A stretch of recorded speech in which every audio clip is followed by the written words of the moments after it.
Welcome to Restore the Glory podcast. My name is Jake Kim.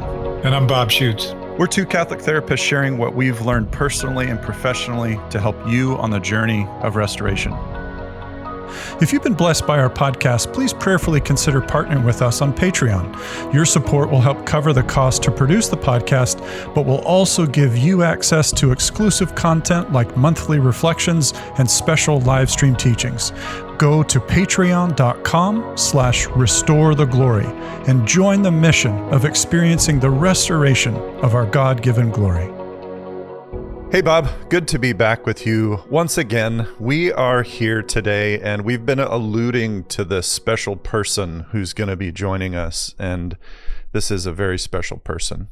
I'm really happy to have this person who's with us, and I see this person in front of me. I'm so excited to welcome Sister Miriam James Heidland back to the podcast. Sister, welcome. We love you. You're back. Hi, friends. I love you too. It's been a long time since I've had the honor of being with you guys on your podcast.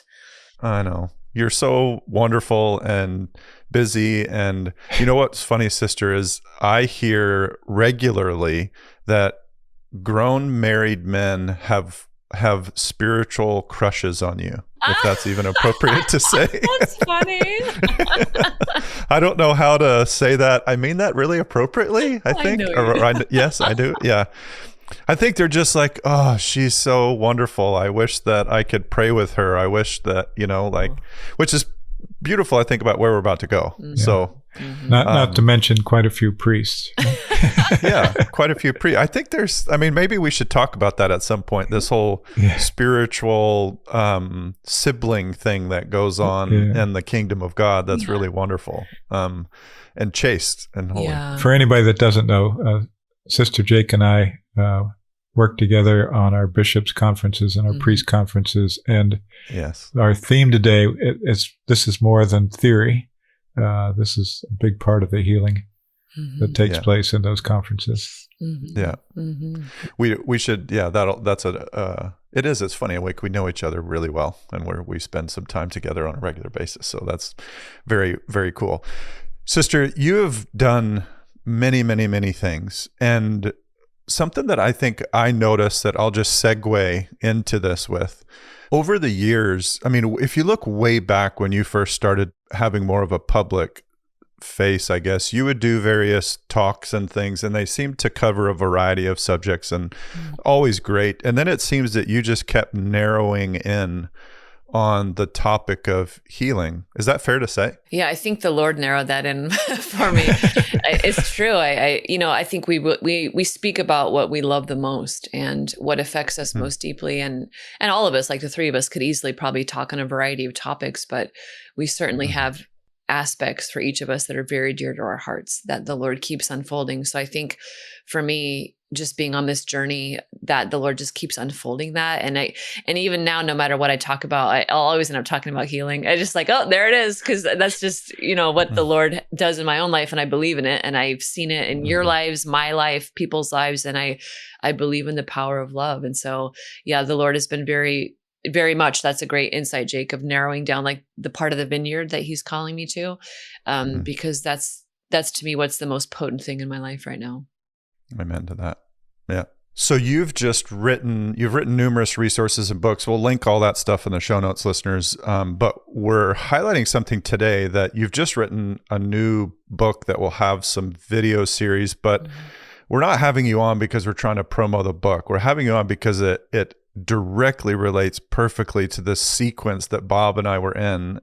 And it's just the perfect timing. So Bob, explain where we've been and how you see Sister coming in, and then we'll dive headlong right into where we're going with Sister today.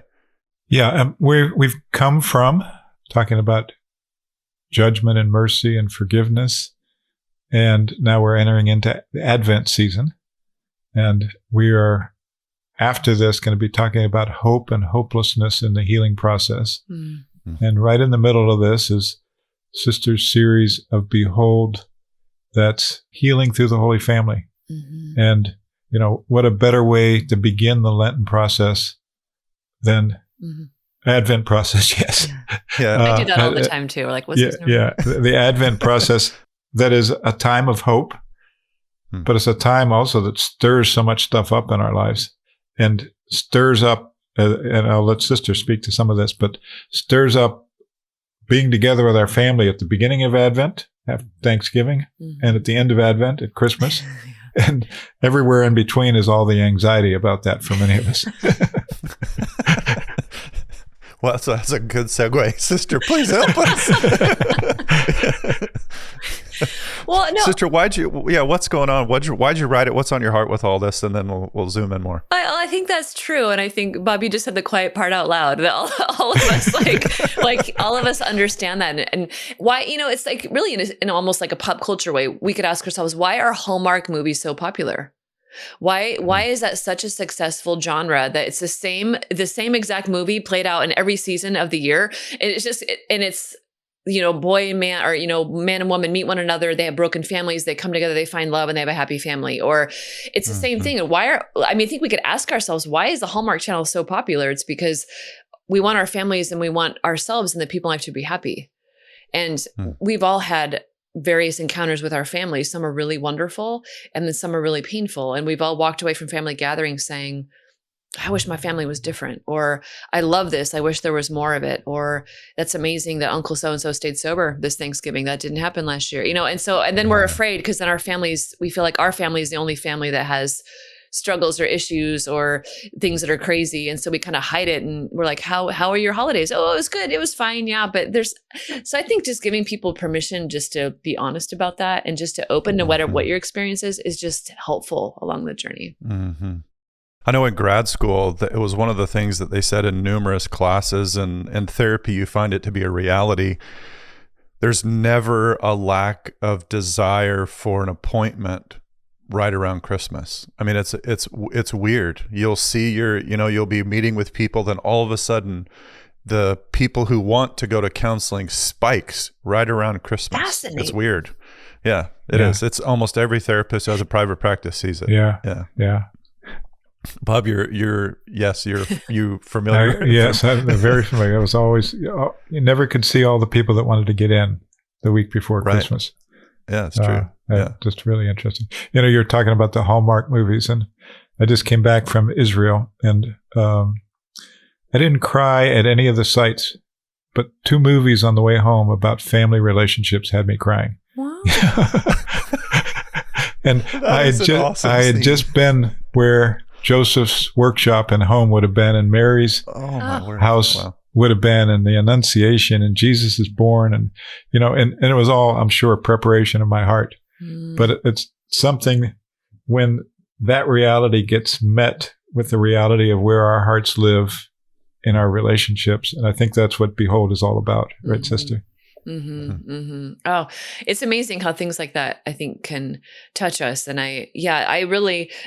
it's this one thing that I've been thinking about in my heart, but we talk about these things all the time in our life, and it's like, can we swim in this? We live in this. But after I wrote the Lenten series Restore, and it talked a lot about forgiveness and healing through prayer, fasting, and almsgiving, and then Ave Maria Press invited me to write another series. I'm like, what am I don't know. And then the idea of this just literally unfolded in my heart as I was praying about it of what is our deepest desire during Advent and Christmas is to have holy and communion and peaceful family relationships. And then also, what is our deepest sorrow many times in those places, the absence of that. And so just the idea of spending time with the Holy Family week by week, of spending time in the first week with Our Lady and about your mom, and the second week with about St. Joseph and your dad, the third week with the child Jesus and your own childhood. And then in the fourth week, as we go into the O antiphons, spending time with the Holy Family and the experience of what it's like to be family. And it's really, I really hope it's just a gentle invitation of, there will be some tender places, but there's just aspects of like, wow, maybe there's some deeper places the Lord would want to root me and ground me in love, where He's inviting me to deeper waters and wholeness. And so it's just really a simple invitation into that. Yeah. Wow. Sister, as you just said that, I was like, oh boy, it's so simple and yet so potent. Like, we're going to spend the first week with your mom. And instantly what comes to mind is my biological earthly mom and my heavenly mom. And I'm like, oh, now that's an interesting circle of discussion or Yeah. experience, and then dad and then little me or my childhood, like, gosh, I'm just like, whew. I think I'm still in the process, and all you did was explain the chapters. I'm not sure, like, how do you, I guess, to help people along a little bit, how does that work? Like, what do you mean spend time with my mom, and then Mary's there, like, what does that mean, and how does that work? How does it make it better? Yeah. Well, that's a great question, Jake. And I think that's largely a very intimate question that Our Lady is going to answer in many ways. But really, just speaking about from the very beginning, from the moment of our conception, that every single person on earth, including Jesus, spent more or less 9 months in the womb of a woman, completely dependent on her. And even just thinking about that, we're like, oh my gosh, I was, and like just the things that evokes and the stories that were told about you, and just the places where even from the womb, maybe there've been places where love has been withheld or withdrawn, and things that we got, things that we didn't get, and then taking our experience and all of the facets. We don't have to choose one or the other. Like, many times we want to choose black or white, and we don't have to do that. We can honor all of them and then hold them up in light of Our Lady, who is the woman who is full in every area of everything we wanted our mothers to be like, as amazing as our moms are. She's all those and more. So I just, even offering like her attunement, her voice, her nurturing, her desire for you, her delight in you. And those are tiny little things that we often take for granted, or that we might have received from our moms, or maybe we didn't, but that Our Lady, she's present. She's a real person. She's not an idea, and she's alive. And so it's through allowing these places to come to the surface and asking her to come and be present there, that she reveals the truth to us. And it's not like a nice kind of thing we tell ourselves, but it's a real reality that I know you both have experienced in your own personal prayer and in walking into these places, that just the Lord continues to unfold. Yeah. I got so much going on in my heart as you're sharing. It's, first of all, that's my prayer every morning as I pray in that reality. And it's just a very slow shifting of my heart, but just every word that you described is so real to me, because I pray the gaze of Mary, the touch of Mary, the attunement of Mary. It's just this morning I prayed it every morning, and then St. Joseph, and it reminds me of what we do. The three of us are also involved in the therapist conference, and what we do to bring this home to people, whether it's the priests, the bishops, the seminarians, or the therapist, is something called human sculpting. And I was reflecting beforehand how each of you've been St. Joseph, Jake, and you've been the Blessed Mother, and you've also been the human family of the mother and the father in that. And it may sound weird to people to hear it out loud, but it's so powerful, because those this isn't just theological concept for the three of us. This is something that we have all lived in, and a reality, and bring so much of the healing process is that encounter with the Holy Family in the places where we've touched our brokenness. And that's what as I look through, behold, that's what I see you've done there. Yeah, thank you for saying that. That has been really my heart, to bring it from a concept to a lived experience, like a lived reality. And I think one of the things that continues, I was just praying about this morning in my own prayer, the reality of eternal truth, that I can have an experience and say, I was just praying about even being in the womb myself, and just my own story of like not really even being attached from the womb, and just have seen like my own adaptive strategies from that. It's just amazing how deep they go. I can feel them in my heart. I can feel them in my posture at times. I just can feel them so deeply. And I think one of the biggest lies in my life is that I'm always being abandoned. I'm always being rejected, and I'm always being abandoned. And I can tell you, I'm 46 years old. I've had lots of therapy. I've read a lot, and I can tell you, I know that intellectually is not true. But when that comes over me and I feel it in my body, and the panic of I'm about to die here, that it just defies all sort of logic of me as a grown woman, that I can sit with that scared little place inside of me and say, I had an experience that felt like abandonment unto death, but that's not eternally true. And that is not happening. And I can that the eternal truth is Mary's there with me. St. Joseph is there with me. I can breathe through this. And so for me, it's like, this is life-changing reality of What's eternally true is most true. So I can have an experience on earth that is different than that, but I can bring it up. I can, like a jewel, I can hold it up to the light of truth and say, well, what's most true here? I had this experience, but that's not my identity. That is not who I am. And so I think for me, and just in this, my desire in the book is even just if there was one facet of each part of these realities of your life that you can hold up to the truth and say, well, maybe St. Joseph was there for me. Maybe my St. Joseph as a man did teach me some things, or maybe he was just present. Like he gave me the gift of his presence when my dad was not able to. Okay, well that changes something. So it's like little things, like we can be little, Yeah. And maybe even if we didn't connect to it then, we can connect to it now. Yes. For those places from then. Mm-hmm. Mm-hmm. Mm-hmm. Sister, I love this. It's something that's really resonating with me right now personally, and something I feel like I'm trying to articulate to people. I think there's this, I haven't heard it like you just said it. So how I've said it before is the gospel's not a fairy tale. Mm. Jesus isn't a fairy tale. Mm-hmm. And what I mean by fairy tale is this really well articulated story that is an attempt to make me feel better. Just like Humpty Dumpty who fell off the wall. You're like, oh, right, I might fall off walls and then I get put back together. And right. But there's no real hope in that because king's horses and the king's men, they are not real. Yeah. Right. It's just a fairy tale or whatever fairy tale you might come up with. But when you just said Mary, Joseph, Jesus, they're not an idea. Mm-hmm. It's the same concept as fairy tale.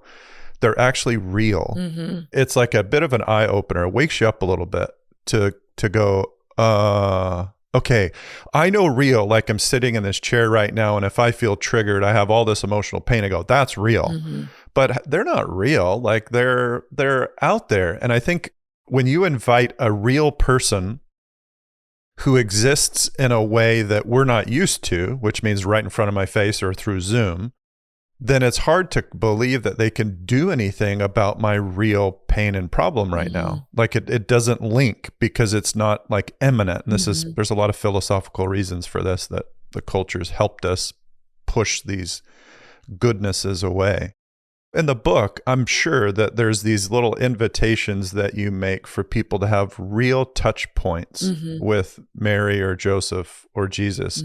Can you give us an example of one? So maybe somebody can go, oh gosh, I could do that in my car. And it's not an idea, like it's real. Or I could do that in my prayer time. Or, you guys are talking about these little, I had a prayer thing happen. Can we step into that a little bit for people to go, oh my gosh, I didn't know that that's possible. That's how you did it. Mm-hmm. When I was praying about that, I was just trying to, how do we invite people into that? Like, what does that look like? And so, I was just thinking of, I just opening the book now, just kind of giving people some ideas. So say, for example, in the week what we spend with St. Joseph, like the second week of Advent, and one of the titles for St. Joseph is a tender father, and just tenderness of a father. And even just thinking about that might evoke kind of certain things in that regard. And it just requires us to kind of be honest about that. And so just speaking about the tenderness of St. Joseph and his kindness, his attentiveness toward Joseph and Mary, and kindness towards us. And so say, for example, of the question for that day is, what does St. Joseph want to reveal to you today about the gift of a father's tenderness in your life? And just to kind of like ask St. Joseph, what do you want? And just to be open to that, like, what do you want to reveal to me about the tenderness of a father's love? And you might be surprised at so just kind of opening our heart there, just to be attentive throughout the day. And then in what ways have you experienced God the Father's love through the father figures in your life? So you can just start looking at men in your life who have been men in your life you've experienced God's love. Maybe it was a coach, maybe it was a teacher, maybe it was a priest, maybe it was a good brother that just fathered you in certain ways. And I think we can start to kind of gather those graces of people in our life where the Lord has been revealing his fatherhood to us. That's true. That's eternal. That, like we always show the clip from Jean Valjean, that the bishop did not believe the things that Jean Valjean believed about himself. Like he was a man who loved him through his self-defense mechanisms, through all the things he said about himself. And he says, I know who you are. And so I think even giving us a space to kind of like, okay, maybe your dad was like that, maybe he wasn't, but we all have, I believe God has sent people into our life if we have the courage to look. of the revelation of his kindness. And that even itself can be sometimes challenging. We're like, oh, no, God doesn't do that. But it's like, actually, no, he does. So it's like, okay, look, what are you trying to invite me to? So that's just kind of a simple example. Yeah, that's beautiful. I was looking in the Catechism because the Catechism tells us that this is our inheritance. Catechism like 519 to 534. And just a little phrase here. The hidden life of Nazareth allows everyone to enter into the fellowship with Jesus by the most ordinary events of daily life. Just one phrase. And that Jesus recapitulates for every one of us what God intended for us. And so take that from the Catechism. This is not just a psychological exercise. This is the heart of the gospel message. This is the heart of redemption. And for all of us, you talk about the tenderness of a father or the nurturance and attunement of a mother. We've each experienced that in some ways and not experienced it in some ways. Every one of us have had some experiences of that somewhere, and places where we didn't experience it somewhere, and particularly in our family growing up. And so every single one of us needs this recapitulation. And it's not just a theory word. It's like you said, it's got to get to the depths of the heart. Just since I've been reflecting personally on Mary's attunement and Mary's gaze, I find myself much more able to receive that attunement and gaze from women than I did before. It's like, what I'm praying in my imagination is becoming more real to me in my experience. And I can feel the healing take place very slowly through those kind of things. And at first there's a wall there. I can't trust that. I can't believe it. I can't receive it. Or I'm going to get too attached or, wrong kind of attachment. But there's something in Mary's purity that just resolves all of that anxiety. And so then as that anxiety gets resolved, then it can change the way that I relate to women, to my own mother, to my sisters, to my daughters, to friends. So this is really deep, really central and essential healing for all of us. I'm curious if you guys can give me a second to work something out, and then I'm curious for you to respond to it. As I'm sitting here, I have two images that come to mind. One is radio waves, and I'll talk about that in a second. And then the second is this very sad and broken little person who's in the fetal position. And let me see if I can talk these through. The first one is so this is the welcome to the mind of Jake, brace yourself. So I was sitting there and I'm trying to go, it's not an idea. And I'm sitting and hearing with what you guys are saying. And I'm going, how does this work? And I thought of like radio waves. So when I turn on the radio, magically things start occurring that I could not see before, but I have to tune in, and those waves were always there. All it took was to be turned, the mechanism to be turned on so that I could start receiving them. And they're very real and they're live and it's happening. And that analogies fall short even. And so then I was like, right, you just antennas. And I was like, no wonder all churches have big, huge things. They're like antennas. So they're like giant antennas. That's why they receive the most waves, because that's why there's, anyway, so sorry, that's one weird little way to think about like, right, radio. But what if what if it was beyond just spoken? What if it transcended even the spoken truth, which is very real and often how we experience it? So then I was thinking of mirror neuron effects and all this stuff that goes on where the Lord is this perfect person who can activate all the right stuff in us and offer the remedy simultaneously. Right? He puts his finger on one thing that activates a dilemma and then offers the remedy right at the same time. He's right there. So that aside. The second thing was, if Joseph and Mary through this extra, let's say I'm doing week 1, week 2, and I'm going, see, this isn't working. It's not, and then we put it down because we set it aside. And the image that I had is we can, and this would include me, we could be broken enough that we've learned to protect ourselves. And the fetal position is this example of this coming within yourself, and so that nothing outside of you can hurt you. And I've literally seen this before with grown people. You see it more so with kids, where you almost tap gently or offer a hand on the shoulder or even words, and they can't hear you. They can't feel you. It's as if you're not there because they're in such a high degree of self-protection. And I've literally seen it before. We are talking and it's as if you're not even there, but I am talking and I'm actually there. But the self-protection is so high that all of that is not registering. And then what you could say, and we all know the story where they were like, no, I don't remember you there. You weren't actually there. And they have no conscious memory of me actually being there. So I'm speaking of clients and sessions, and even with my kids, they're like, I don't remember. And you go, oh, I was very much there. You were just so hurting, or you were so sad, or you were so focused on this other thing, you didn't even notice me. And I feel like, sister, what you're doing in this book is you're turning on the radio waves and you're inviting the places in us, whether we know that through memory, or we know that like very pictorially, like we can see that little part of us, to then have these real encounters with Jesus, Mary, and Joseph, so that we don't have to be in the fetal position all the time and maybe can crawl up into someone else's arms and let someone else be the shelter for us so that we can actually breathe and calm down and be okay again. I know that story in my life, and I'm going, I say this because I'm hoping listeners can go, oh boy, how does that strike you, either one of you? It strikes me a lot. I just was in a conversation the other day with a young man who had lived for a period of time being suicidal, and he was sharing his story, and his dad was present.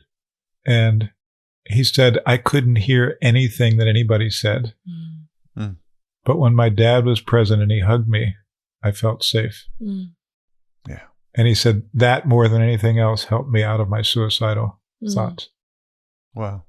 That's like the power. You talked about St. Joseph's tenderness, Yes. right? The power of strength, protection, tenderness on the part of a father is life-changing. Yeah. And the absence of that is also life-changing in the wrong way. Yes.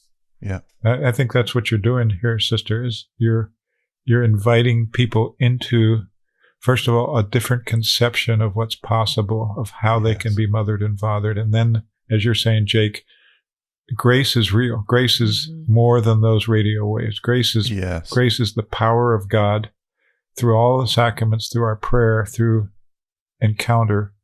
And you're inviting not just an encounter with Jesus, but an encounter with his family, which is our inheritance in Jesus. Yeah, you both have spoken so beautifully. And I think that's I think I've shared this before, but Father Boniface Hicks, I was on a retreat with him last year. And at one point in the retreat, he looked at me and he said, Sister Miriam, God the Father's old enough that all of us can be his children. Like we all get to be little, and you don't have to be big, and you don't have to have it all together. And you don't have to, like you say so often, Jake, I'm all alone. I don't know what to do and I have to get it right. And that for most of us is our MO of our daily life. It's like the operating system. That's the radio waves that runs in the background. I'm like, I'm all alone. I don't know what to do and I have to get it right. And I fully expect and anticipate that as we walk through this journey, myself included, that we're going to have some pretty formidable self-defense mechanisms and self-protection arise. And that's okay. And I think I was just talking to somebody yesterday and just some of her own, kind of adaptive strategies, and her word for them is problematic. And I was like, well, yes, but no. Like in a sense of they impede us many times from living into what we truly desire to live in, but it's problematic, not problematic in the sense of they make sense. Like the reason why we're in the fetal position and the reason why we are fiercely guarded at times and the reason why it takes time, it's because we're valuable and we're precious and our hearts are made for all-consuming beauty and love. And so I think if we can acknowledge that, like when we think about, say, the tenderness of Joseph, and we can feel I want to believe that, but I don't, tenderness is dangerous. Tenderness is, I think if we could just even just even sitting with the Lord that day and saying, Lord, I want to believe this. I'm afraid to. I don't know. I haven't had a great experience with tenderness. It evokes a lot of things in me, and I don't know what to do, especially with men. But could you just be with me here? And I think those little things, that's major. And it reorients everything, not just our thought process, but how our bodies experience things, of how our hearts receive things. And that's the little by little that I think really does. That's St. Paul saying, pray without ceasing. Mm-hmm. Yeah. Mm-hmm. We're kind of sharing personally. And so one of the things I think I hope will bless people from a point of view of like permission. I think we can have this unhealthy notion that the Father, the Son, and the Holy Spirit, they didn't have their cup of coffee, they had a really bad sleep, and we're in school, and they're just looking for somebody to tear into. And if you don't get it right after, then you watch out. Instead of this kindness and tenderness and attunement stuff I think that's for people that's like, whoa, I don't get this. And so here's an example from my life is I still don't totally understand it.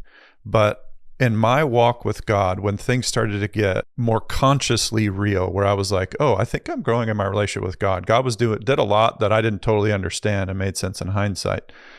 But one of the things I found is that I could approach Mary before I could approach Jesus. Mm-hmm. And I would always get a little nervous. I would always be like, oh, he's got to be upset by this. Like, he's got to be offended. He says, like, if you don't, I could quote all the scriptures in my heart that would make me go, I'm in real trouble.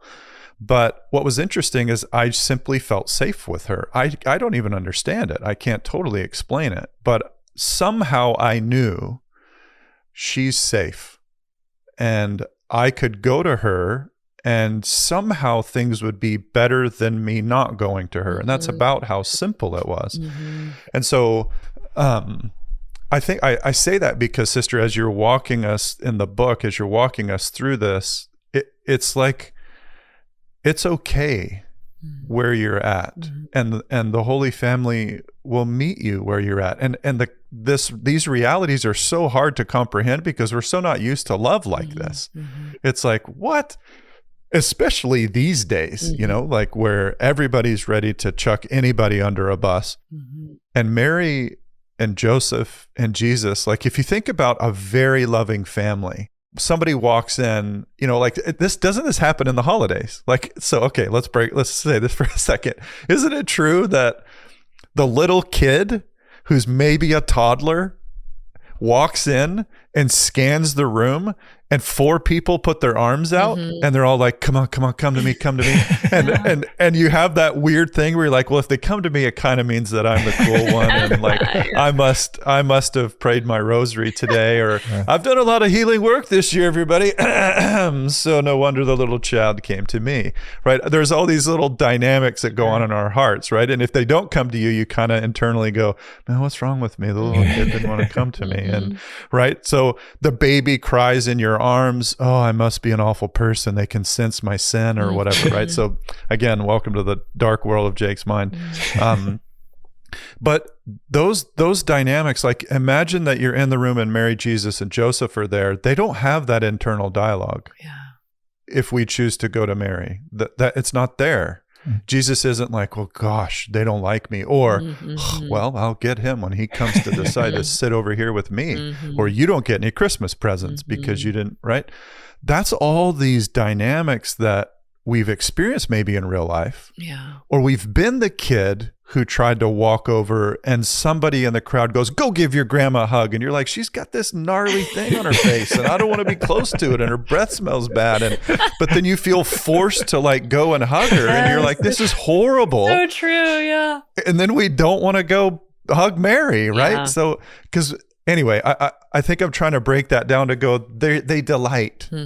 Like Joseph and Jesus, I'm realizing and I've realized they delight as I start with Mary. They're not bothered by it. They're very secure. They're very okay. And gosh, isn't that comforting?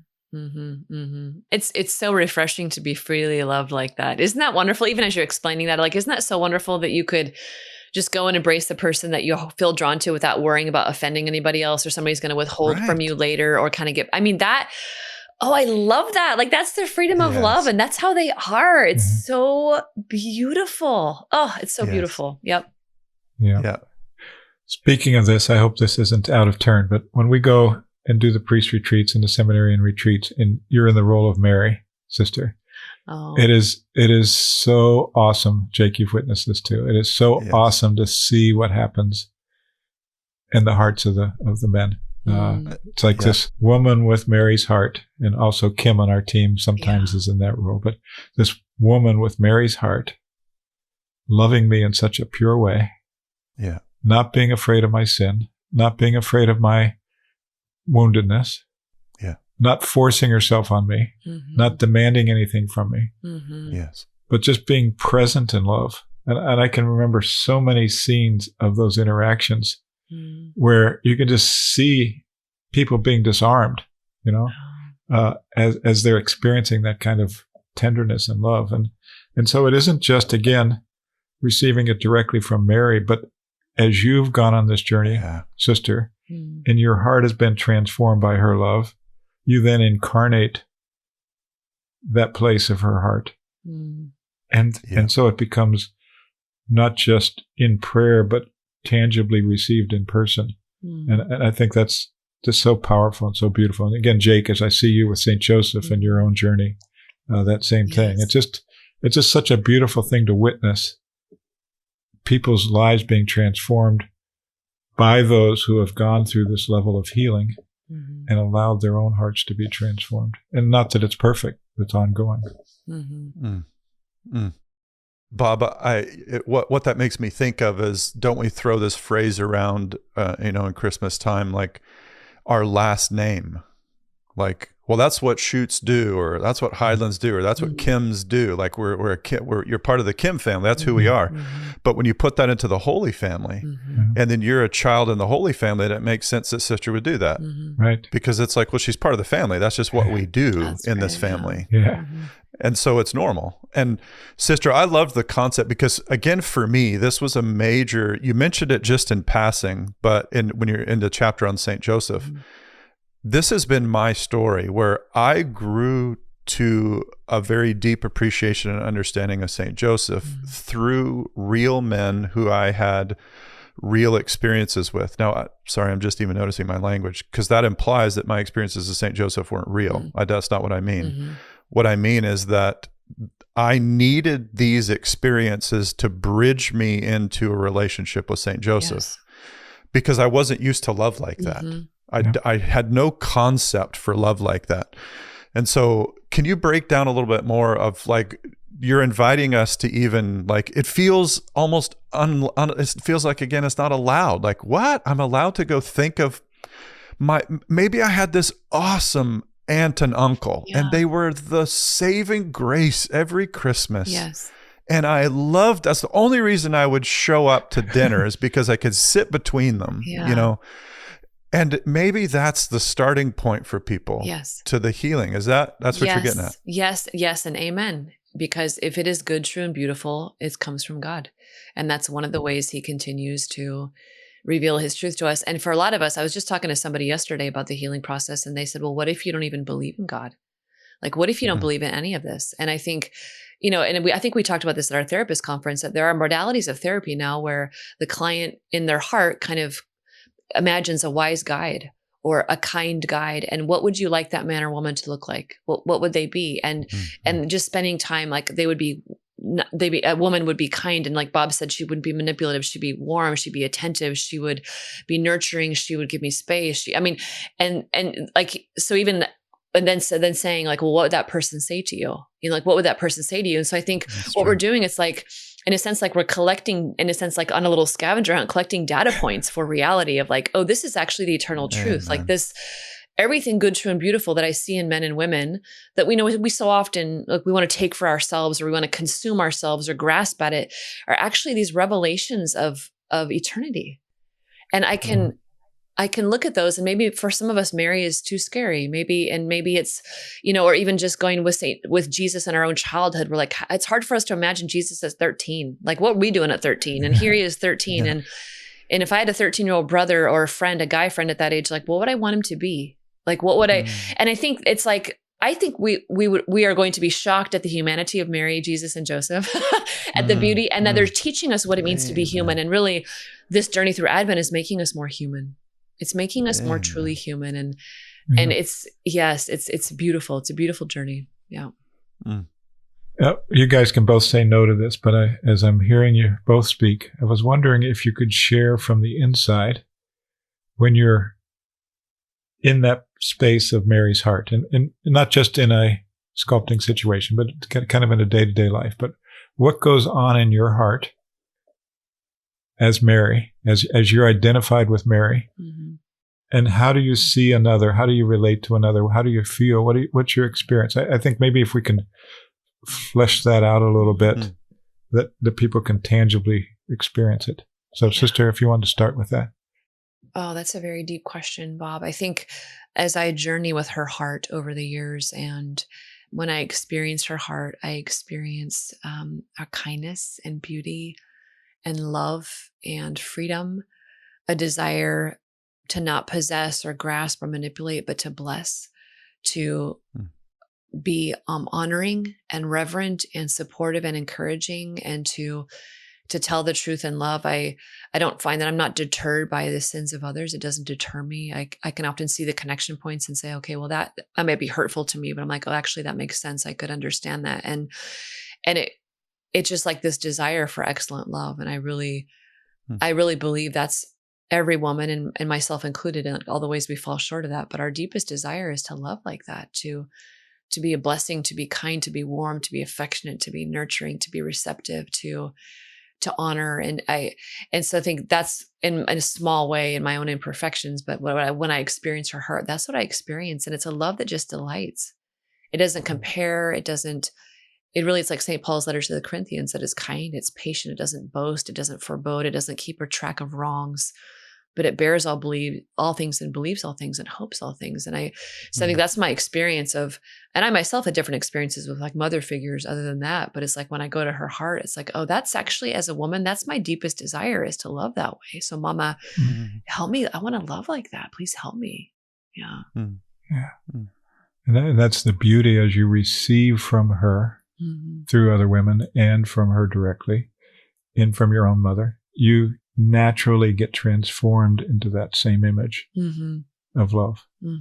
It's a process that your heart gets transformed and has been transformed. And so it just isn't something you have to strive for. It's something that just naturally flows out of your heart, it seems. I've witnessed that. Jake, how about for you with St. Joseph, as you're not only experience it from him, but experience it in yourself?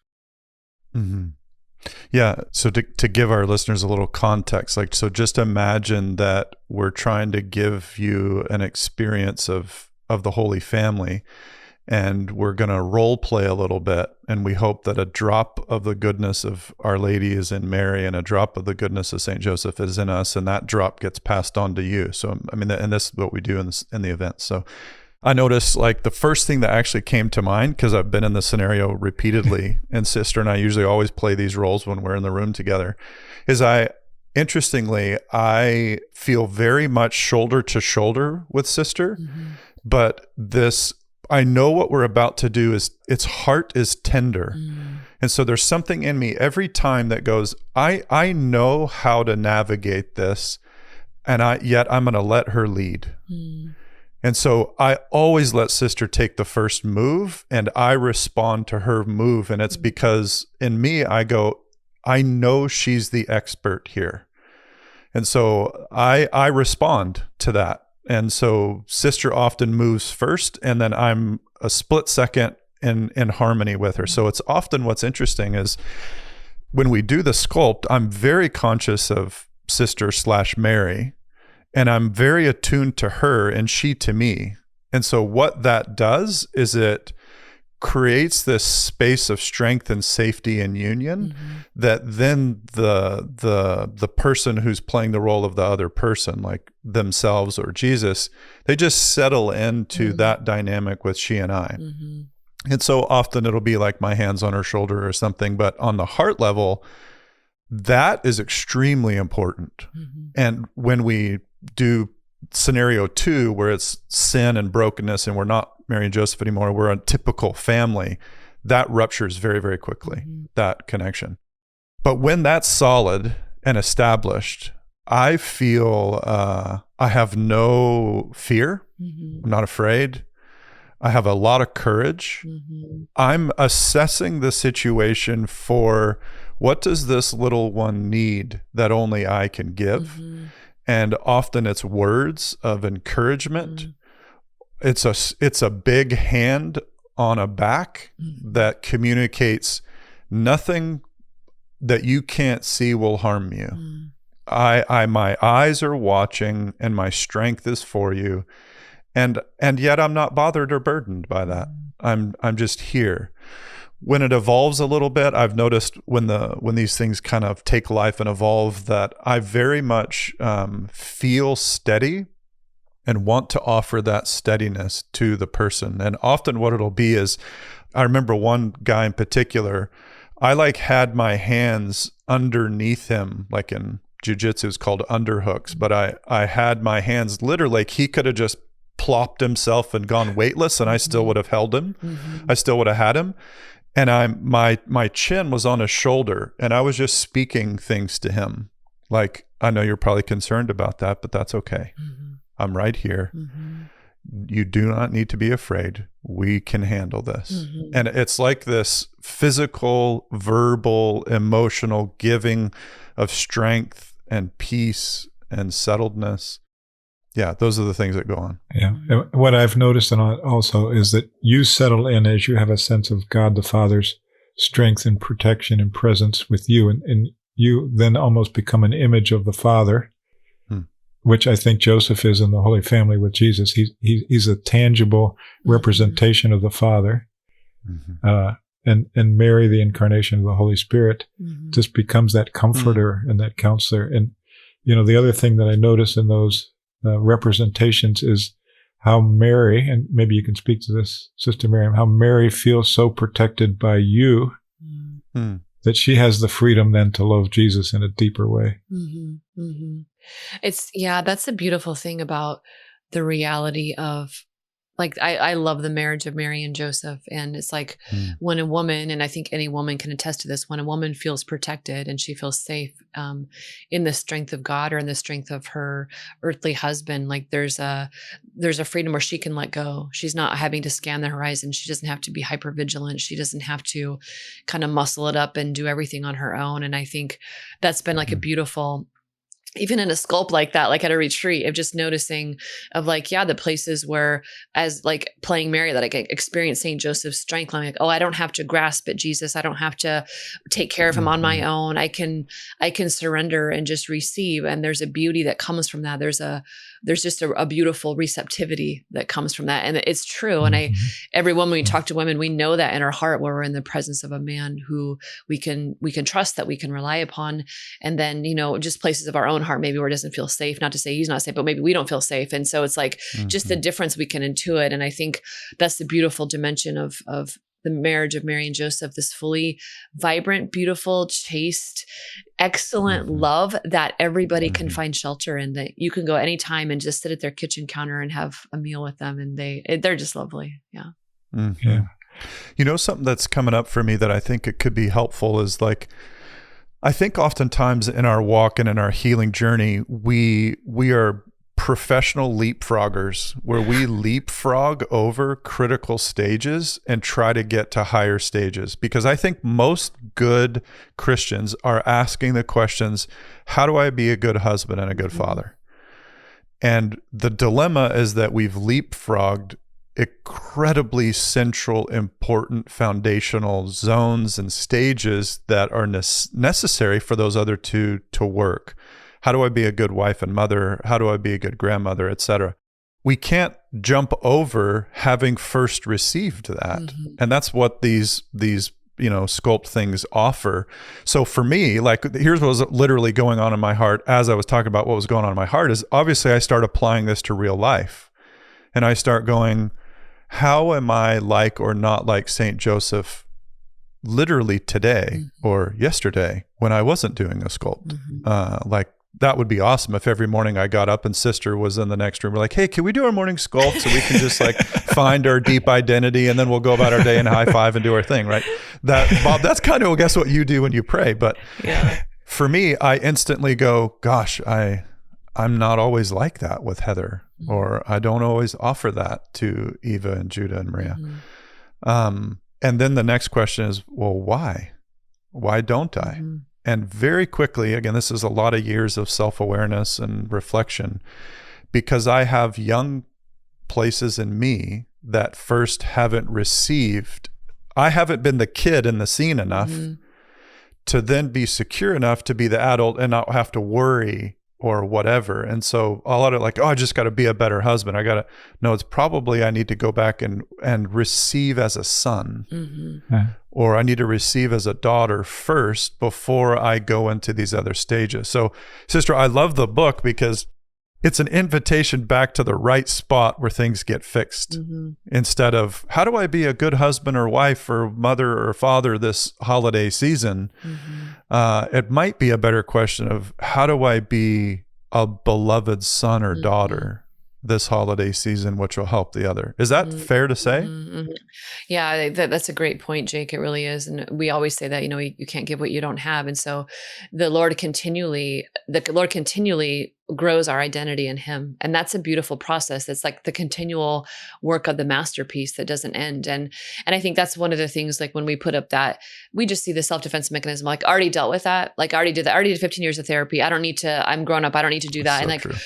It's like, oh gosh, well, those are the places where, we're in a sense, like kind of stopping that growth and the continued connection, because like we say all the time, like, I don't know anybody who can't use another experience of wholeness and communion by experiencing God's love. And that's the perfection of God doesn't get tired. And I think maybe, Bob, something you could speak of. I mean, you've been very gracious to Jake and I, but one of the things people receive from you is the love of a father that's not a burden. And I know for myself, as your spiritual daughter, there've been many times that I've been afraid, that I would be a burden to you. And your reassurance of like, being a father to you is not burdensome. And I've learned so much about God the Father from that part of your heart where you're like, it's actually a gift. And could you just speak to people about that? Because I think when we enter these little places, we're afraid like, oh, this again, I'm going to be a burden, or like, I don't know what's going to happen. But I'm wondering if you could just speak as a father, Bob, just of your experience as a father of what it's like to father your children in that place from your heart.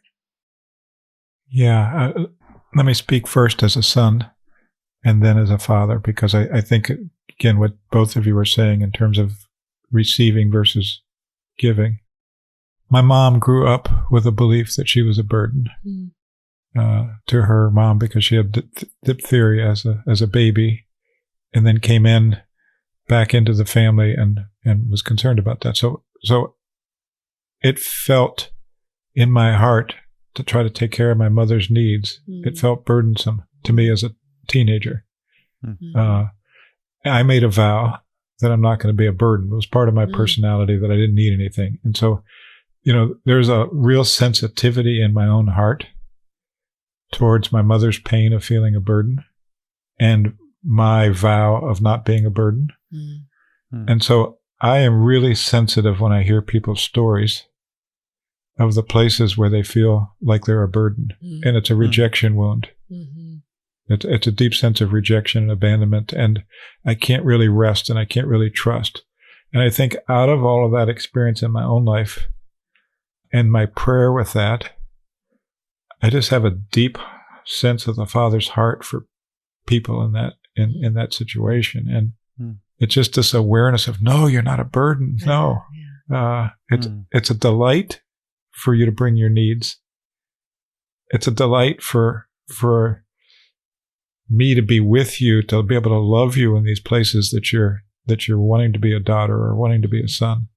And everybody that knows you, Sister Miriam, it's easy to delight in you and to receive you in that way. And yet, I think internally you could still hold on to that place of your own wounds of saying, no, I'm going to be a burden here. I'm going to be a burden, which it's never been my experience with you. I've never felt that. And how much more the Father, how much we are hesitant to go to the Father, with whatever, or to Joseph and Mary. But it's like love doesn't feel burdened. Love just loves to give. Love just delights in the intimacy and the connection and the dependence. Dependence is a beautiful thing. I had an experience the other day. This is kind of Father and Jesus together, but a woman called me up who was from another state, who was interceding, who was praying, and God gave her a vision. And in the vision, I was standing there, and the Lord was anointing me, just pouring oil over me and anointing me. And in the anointing, as I was standing there, Jesus came and joined his heart with my heart so that there was a oneness there. And together we were taking these little lambs and putting up against our heart. And I actually, the day after that, I had an experience of this reality. And the whole time I was experiencing the Father's heart for a spiritual daughter, that that image of Jesus' heart in this little lamb. And it was so beautiful. I was like in deep, deep, deep anguish and pain. But it was like totally not burdensome because of the delight of Jesus' heart caring for this little lamb. And I think that's the Father's heart. And that's what I experience a lot of time in that. I want to take a high dive off a pedestal here because I think one of the things, sister, and I'm going to nuance this, and you and I have a really solid relationship, but I'm going to explain something that I think maybe goes on in people's hearts, and it might be a little bit like, ugh. And here's the dynamic. Bob, you described your story so well about why sister feels safe there.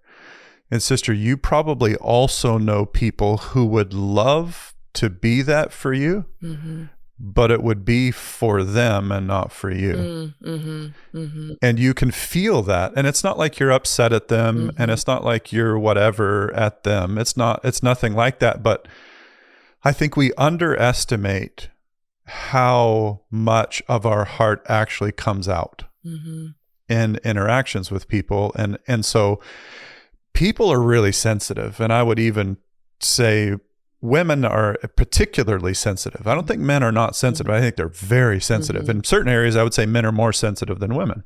That all aside, we all know the difference between someone who's giving because they want to give and someone who's giving because they want to get. Yeah. And I think that nuance can be very difficult because what that person who's giving because they want to get, they often find themselves empty all the time. And they maybe don't pause to go, why is this always the case? And it's probably because it's still about me, and people can sense that. So they keep a bit of a space around it, or they come close just to take from you, and then you end up even more empty.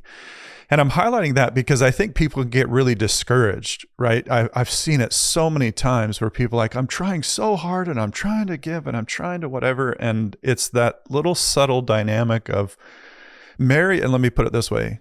This is one of the incredible things about coming into the Holy Family. And Bob, this is why I think so many people come to you in that, is you're not trying to get. And Jesus, Mary, and Joseph are fully satisfied. So they're not trying to use the person in front of them to fill up some space within them. And that's the ickiest thing when it comes to love, is being leveraged for someone else. And you get half a dose of a wound, and man, you can sense that stuff a mile away. And I would say in my life, there are times where I have that. I want to do this because I want to feel better about myself. And then what happens 99 times out of 100? I don't offer that thing, or nobody comes to me, or I'm the guy who like, come here, baby, come here. They didn't come because they could sense this is more about me than it is about you. And that's really hard. Like, that's hard to admit. But if I can admit it, where it brings me back to is often a very young place, and I'm now in the perfect spot to now enter into the book and go, this is hard. I don't like this. This is uncomfortable.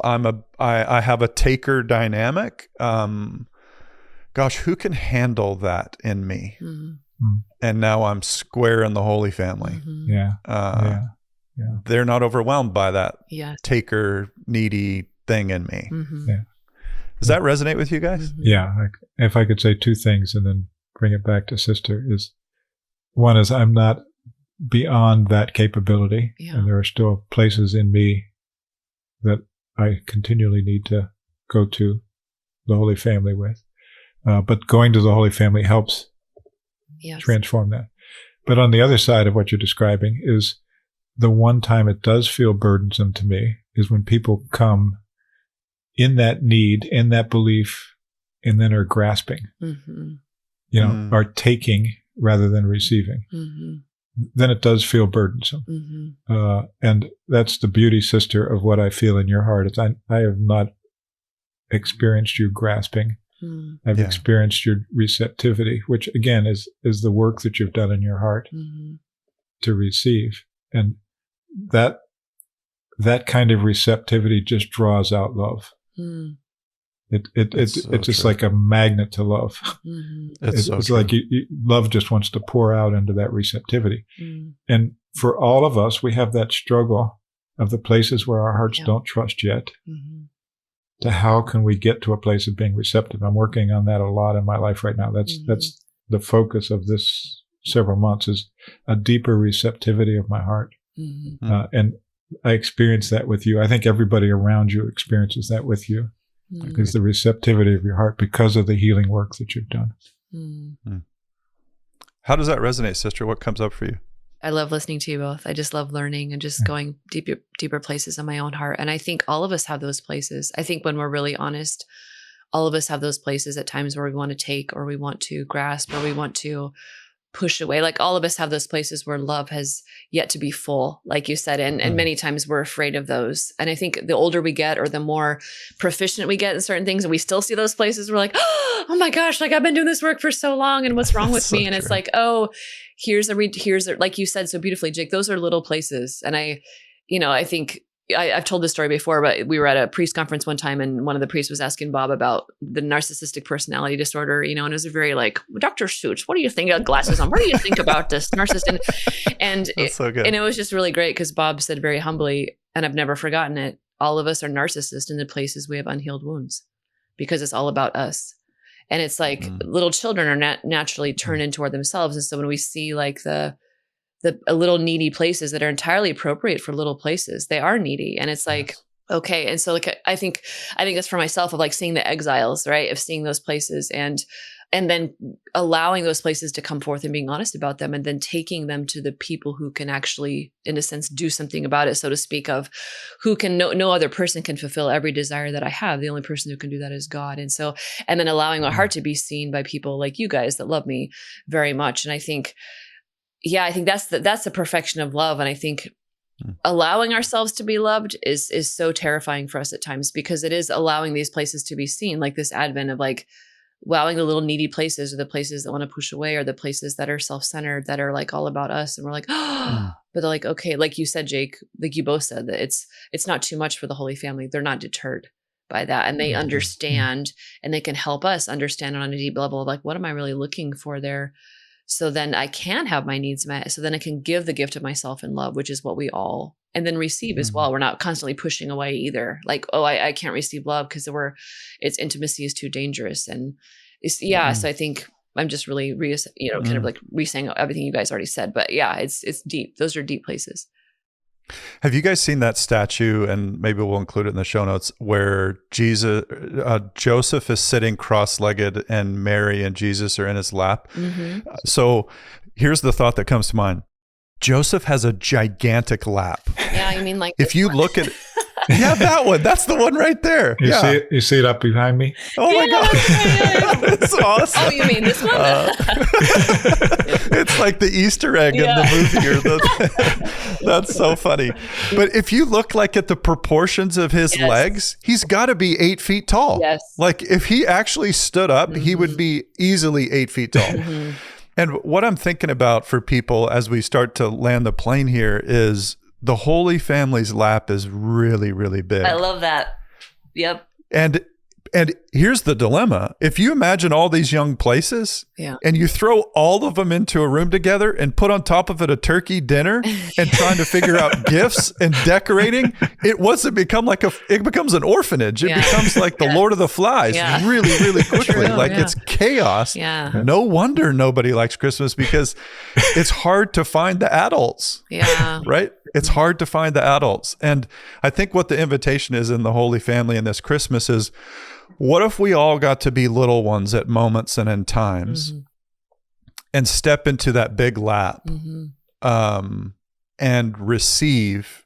And then what if we took turns being Mary and Joseph to each other? That's wonderful. Yeah. Instead of having to always be Martha, and we go, well, see, I always say, what if we had that as I'm thinking about this for myself. Like, I know there's no way I could get through the entire Christmas season being St. Joseph. I'm not there yet.